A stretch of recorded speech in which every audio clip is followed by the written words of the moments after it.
दोस्तों, new year हर किसी के लिए जश्न और खुशियां लेकर आता है, लेकिन अगर हम बात करें गोकुलधाम सोसाइटी के चहेते जेठालाल गड़ा की, तो उनके लिए न्यू ईयर का मतलब है नया टेंशन, नया रिस्क और एक नया जबरदस्त हड़कंप। जहां पूरी गोकुलधाम सोसाइटी शाम की पार्टी के लिए नाच गाने की तैयारी में जुटी है, वहीं गड़ा इलेक्ट्रॉनिक्स के अंदर का नजारा कुछ और ही है। जेठालाल भगवान को याद कर रहे हैं और उनके माथे पर पसीना चमक रहा है। इस बार जेठालाल ने एक ऐसा दांव खेल दिया है जिसमें जीत मिली तो वो शहर के सबसे बड़े डीलर बन जाएंगे और अगर हार हुई तो साख मिट्टी में मिल जाएगी। टोपो मोबाइल कंपनी ने न्यू ईयर के मौके पर एक इम्पॉसिबल लगने वाला चैलेंज लॉन्च किया है। शर्त बहुत सीधी पर बेहद कठिन है। सिर्फ 90 मिनट के अंदर 50 मोबाइल फोन बेचने होंगे। अगर जेठालाल ये कर दिखाते हैं तो उन्हें इस पूरे एरिया की परमानेंट डीलरशिप मिल जाएगी। जेठालाल जोश जोश में आकर बिना ज्यादा सोचे समझे पूरा प्रचार करवा देते हैं। पूरे इलाके में बड़े बड़े बैनर लग चुके हैं, पोस्टर्स चिपकाए जा चुके हैं, लाउडस्पीकर पर घोषणाएं हो रही हैं और सोशल मीडिया पर तो जैसे बाढ़ आ गई है। जेठालाल ने प्रमोशन के लिए पानी की तरह पैसा बहाया और सारा पेमेंट एडवांस कर दिया। दुकान के अंदर बाघा बहुत डरा हुआ है। वो धीरे से पूछता है, सेठ जी, एडवर्टाइजमेंट तो हो गया, भीड़ भी बाहर जमा हो रही है, लेकिन मोबाइल का ट्रक अभी तक नहीं पहुंचा, क्या फोन टाइम पर आ जाएंगे? जेठालाल चिढ़ते हुए बोलता है, अरे बाघा, तू हमेशा नेगेटिव बातें क्यों करता है? इतनी बड़ी इंटरनेशनल कंपनी है, थोड़ा तो भरोसा रख। तभी नट्टू काका अपनी कुर्सी से उठते हैं और कहते हैं, सेठ जी, बाघा सही कह रहा है, मेरी बाईं आंख फड़क रही है, कुछ अनहोनी होने वाली है। जेठालाल झुंझलाकर बोलता है, नट्टू काका, आपकी आंख फड़के या पूरा शरीर, मुझे बस वो 50 मोबाइल चाहिए, वरना बापूजी मेरी खाल उधेड़ देंगे। तभी अचानक बापूजी दुकान में दाखिल होते हैं। जेठालाल घबरा जाता है। बापूजी कहते हैं, जेठिया, ये बाहर इतनी भीड़ क्यों है और तू यहाँ पसीने क्यों बहा रहा है? क्या फिर कोई गड़बड़ की है तूने? जेठालाल हकलाते हुए बोलता है, अरे नहीं बापूजी, वो बस नया बिजनेस है, थोड़ा रिस्क है। बापूजी उसे डांटते हुए कहते हैं, देख जेठिया, साल का पहला दिन है, कोई ऐसा काम मत करना जिससे हमारी इज्जत जाए। याद रखना, ईमानदारी से बढ़कर कुछ नहीं होता। बापूजी की बातें जेठालाल के तनाव को और बढ़ा देती हैं। न्यू ईयर की सुबह जैसे ही होती है, गड़ा इलेक्ट्रॉनिक्स के बाहर भारी भीड़ जमा हो चुकी है। लोग आपस में धक्का मुक्की कर रहे हैं। एक गुस्सैल ग्राहक चिल्लाता है, ओ जेठालाल भाई, 10 बज गए हैं, दुकान खोलो, हमें वो टोपो मोबाइल चाहिए जिसका तुमने इतना विज्ञापन किया है। जेठालाल बाहर आता है और झूठी मुस्कान के साथ कहता है, भाइयों बस थोड़ा इंतजार, ट्रक बस सिग्नल पर खड़ा है, तब तक आप हमारी दुकान की नई सजावट देखिए। लेकिन पब्लिक कहाँ मानने वाली थी। शोर बढ़ने लगा।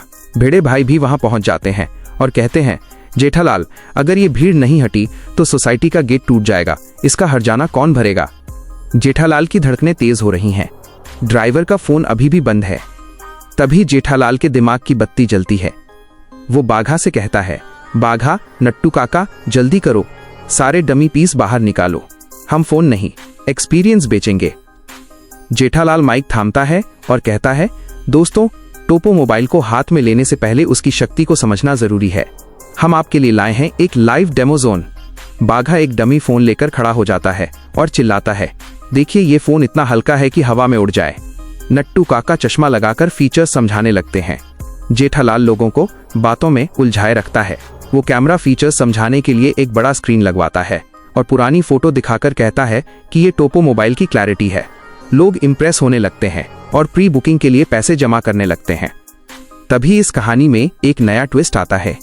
भीड़ के बीच से एक शख्स बाहर निकलता है जो खुद को टोपो कंपनी का सीक्रेट ऑडिटर बताता है। वो बहुत गंभीर है और जेठालाल से कहता है, मिस्टर जेठालाल, ये सब मार्केटिंग तो ठीक है, लेकिन कंपनी की शर्त सेल्स की थी, सिर्फ नाम लिखने की नहीं।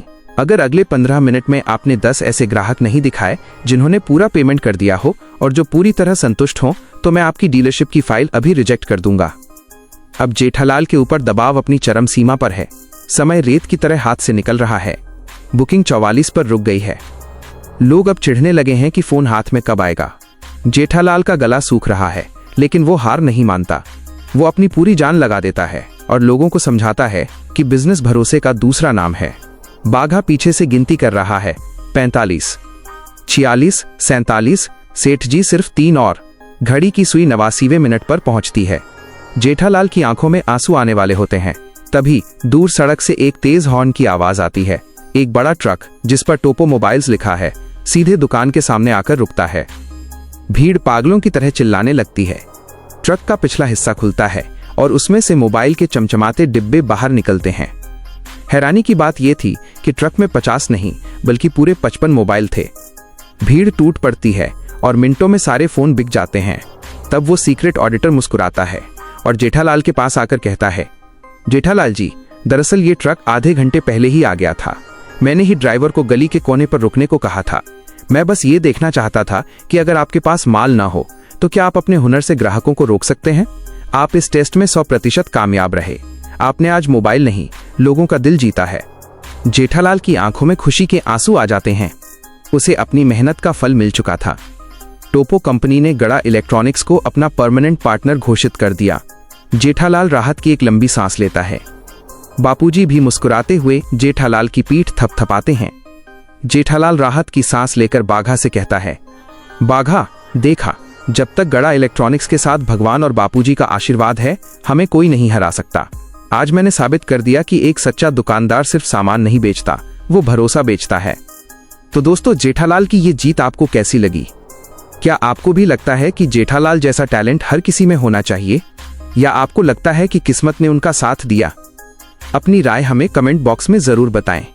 इस वीडियो को लाइक करें और अगर आप जेठालाल के असली फैन हैं तो हमारे चैनल को सब्सक्राइब करना बिल्कुल मत भूलिए।